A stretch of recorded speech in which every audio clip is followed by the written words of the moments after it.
Parliament ఎన్నికల్లో BRS party గెలవాల్సినటువంటి ఆవశ్యకత ఎంతైనా ఉంది. ఇవాళ ఈ రాష్ట్రానికి ప్రశ్నించే గొంతుక కావాలి. రాష్ట్ర ప్రభుత్వము కేంద్ర ప్రభుత్వము ఇద్దరు కూడా ఇవాళ తెలంగాణకు అన్యాయం చేసినారు. కేంద్ర ప్రభుత్వం మనకు రాష్ట్ర విభజన చట్టంలో ఇచ్చిన హామీలు అమలు చేయకుండా ఈ రాష్ట్రానికి బీజేపీ తీవ్రమైన అన్యాయం చేసింది. అదేవిధంగా కాంగ్రెస్ పార్టీ 100 రోజుల్లో 6 గ్యారెంటీలు అమలు చేస్తామని ప్రజలను మోసపుచ్చింది. కాంగ్రెస్ పార్టీ 4 ఎంపీలు ఈ రాష్ట్రం నుంచి బీజేపీ ఎంపీలు గెలిచినా ఈ రాష్ట్రానికి వాళ్ళు ఒరగబెట్టింది లేదు, ఒక్కనాడు పార్లమెంట్ లో మాట్లాడింది లేదు. 4 ఎంపీలు గెలిచినా ఒక్కనాడు పార్లమెంట్ లో మాట్లాడలేదు. ఒక అంశం మీద వాళ్ళు ఢిల్లీలో పోరాడలేదు. కేంద్రం నుంచి ప్రత్యేక నిధులు రాబట్టలేదు. ఈరోజు మన రాష్ట్రం యొక్క హక్కులు కాపాడబడాలన్నా బీఆర్ఎస్ గెలవాలి, తెలంగాణ నిలవాలి. వేరే పార్టీలకు ఏ సిద్ధాంతాలున్నా బీఆర్ఎస్ పార్టీని మాత్రం తెలంగాణ సిద్ధాంతమే. వేరే పార్టీలకు అనేక ఎజెండాలు ఉండొచ్చు, జాతీయ స్థాయి ఎజెండాలు. కానీ బీఆర్ఎస్ కి ఒకే ఎజెండా, తెలంగాణ ఆత్మ గౌరవం కాపాడడం, తెలంగాణ హక్కులు కాపాడడం, తెలంగాణ ప్రయోజనాలను కాపాడటమే బీఆర్ఎస్ పార్టీ ఎజెండా. తెలంగాణ కోసం ఎవరు వచ్చినా రాకపోయినా 14 ఏళ్లు పోరాడి తెలంగాణను సాధించింది కేసీఆర్. 15,000 రైతు బంధు రానటువంటి వాళ్ళు కారు గుర్తుకు ఓటేయండి అని నేను కోరుతా ఉన్నా. అవ్వ తాతలకు, అక్క చెల్లెళ్లకు 4,000 రూపాయల పెన్షన్ ఇస్తాం. అవ్వ నీకు డిసెంబర్లోనే 4,000 పెన్షన్ ఇస్తా అని రేవంత్ రెడ్డి గారు పబ్లిక్ మీటింగ్లలో ఊదరగొట్టిండు, నమ్మబలికిండు, ప్రజలను నమ్మించిండు. గద్దెనెక్కగానే నట్ట నడిగిన ముంచింది రేవంత్ రెడ్డి గారు. నేను ఈ సందర్భంగా అవ్వ తాతలకు, బీడీ కార్మికులకు, నేత గీత కార్మికులకు, డయాలసిస్ పేషెంట్లను అందరికీ విజ్ఞప్తి చేస్తాము. ఈ రాష్ట్రంలో 42,80,000 మంది ఆసరా పెన్షన్దారులు ఉన్నారు. 42,80,000 మంది ఆసరా పెన్షన్దారులు 4,000 పెన్షన్ వస్తే కాంగ్రెస్ పార్టీ కోటయింది. రేవంత్ రెడ్డి మాట తప్పితే 4,000 పెన్షన్ రానోళ్ళందరూ కారు గుర్తుకు ఓటేయండి అని నేను కోరుతా ఉన్నాను. ఎందుకంటే ఆనాడు కేసీఆర్ మాట అంటే మాట 200 పెన్షన్లు 10 అంతలు పెంచి 2,000 ఇస్తా అంటే ఇచ్చి చూపిండు కేసీఆర్. కానీ కాంగ్రెస్ పార్టీ 4,000 ఇస్తానని అవ్వ తాతలను మోసం చేసిన పార్టీ ఇవాళ కాంగ్రెస్ పార్టీ. అదేవిధంగా ఇంట్లో ఉన్న 18 ఏళ్లు నిండిన ప్రతి మహిళకు 2,500 రూపాయలు ఇస్తామన్నారు. 6 గ్యారెంటీల్లో మొట్టమొదటి హామీ మహిళలకు 2,500 రూపాయలు ఇస్తామని. 2,500 రూపాయలు వచ్చిన అక్కా చెల్లెలు కాంగ్రెస్ పార్టీ ఓటేయండి. 2,500 రానటువంటి వాళ్ళందరూ కారు గుర్తుకు ఓటేయండి అని విజ్ఞప్తి చేస్తాం. మొత్తంగా ఇలా కాంగ్రెస్ పార్టీ ఏం చేసింది? మహిళల్ని మోసం చేసింది, రైతుల్ని నట్టేట ముంచింది, పేదలను బతుకులను ఆగం చేసింది కాంగ్రెస్ పార్టీ.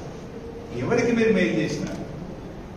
గద్దెనెక్కిన తర్వాత రైతుల్ని మర్చిపోతుంది, అవ్వ తాతలను మర్చిపోతుంది, అక్క చెల్లెలను మర్చిపోతుంది.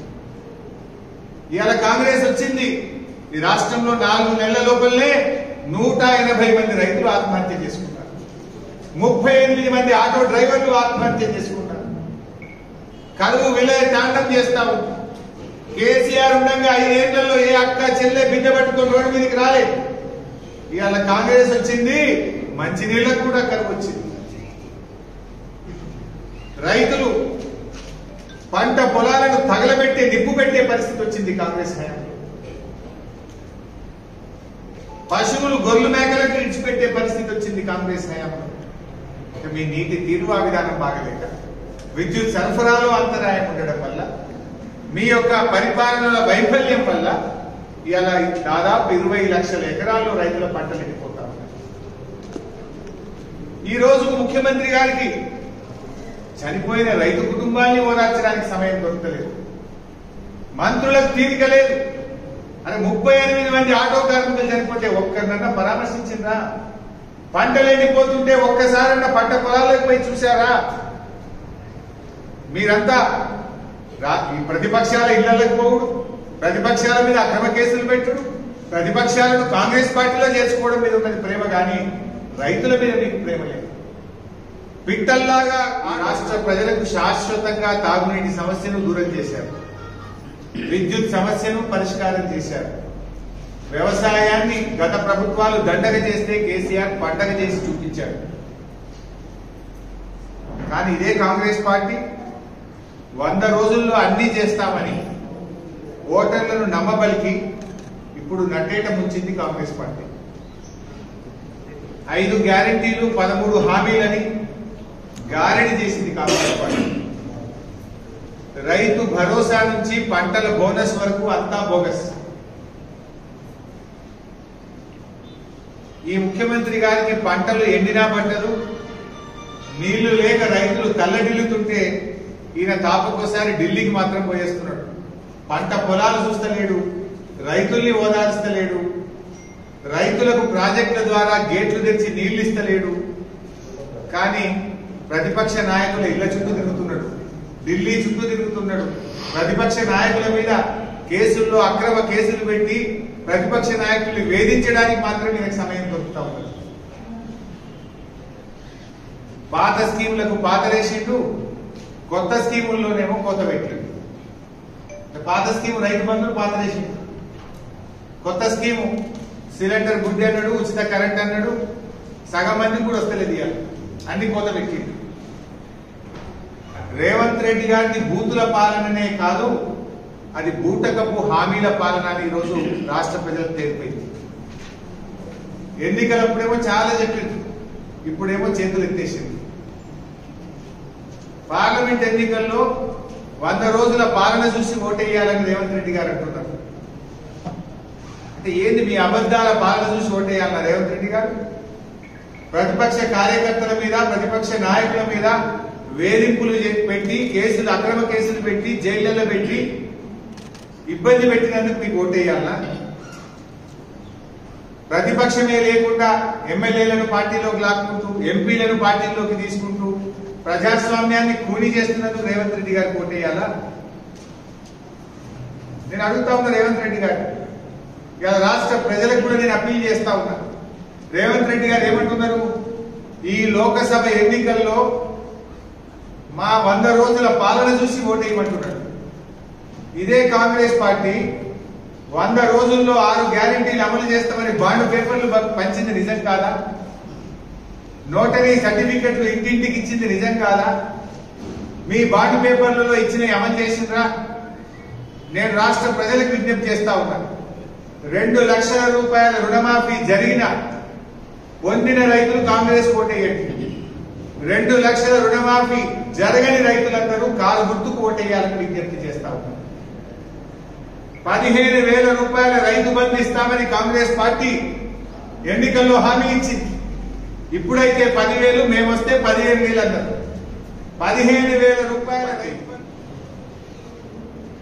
అందరికీ మోసం. ఇక రైతులను మీద నట్టేట ఉంచింది కదా. ఇది కాంగ్రెస్ పార్టీ మేనిఫెస్టో. ఈ మేనిఫెస్టోలో చెప్పిన దాంట్లో ఒక్కటంతా చేసిందా రైతులకు? మీరు చూడండి, ఇందులో ఏం రాసిండు? 100 రోజుల్లో అమలు చేస్తామని మీరు 6 గ్యారెంటీలు, చాప్టర్ 2 100 రోజుల్లో అమలు చేస్తామన్న 6 గ్యారెంటీల్లో రైతులకు చెప్పిండ్రు 2 లక్షల రుణమాఫీ, 15,000 రైతు బంధు, కౌలు రైతులకు 15,000, వ్యవసాయ కూలీలకు 12,000, వరికి, మక్కకు, అన్ని పంటలకు 500 రూపాయల బోనస్. ఒక్కటన్నా అమలైందా? రైతులకు ఇచ్చే సహాయాన్ని పెంచుతారనుకున్నాం, కానీ మీరు ఈ రకంగా రైతుల్ని ముంచుతారని అయితే మేము అనుకోలేదు. రైతులకు సాయం పెంచుతారేమో అనుకున్నాం, కానీ ఇలా ముంచింది. ఈ ముంచిన కాంగ్రెస్ పార్టీకి తప్పకుండా రేపు పార్లమెంట్ ఎన్నికల్లో రైతులందరూ కలిసి ఈ కాంగ్రెస్ పార్టీని ముంచేది కూడా ఖాయం. ఎందుకు ఓటేయాలి? ఏమంటాడు రేవంత్ రెడ్డి గారు రేపు?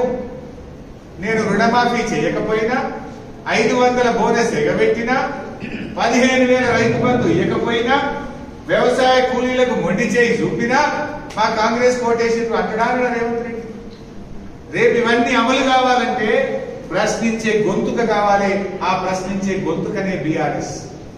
అందుకే మీరందరూ కూడా ఇలా ప్రజలు ఆలోచించండి, బీఆర్ఎస్ కు ఓటేయండి. మేము మీ పక్షాన పోరాడతాం. ఆనాడు 14 ఏళ్ళు పోరాటం తెలంగాణ తెచ్చినాం.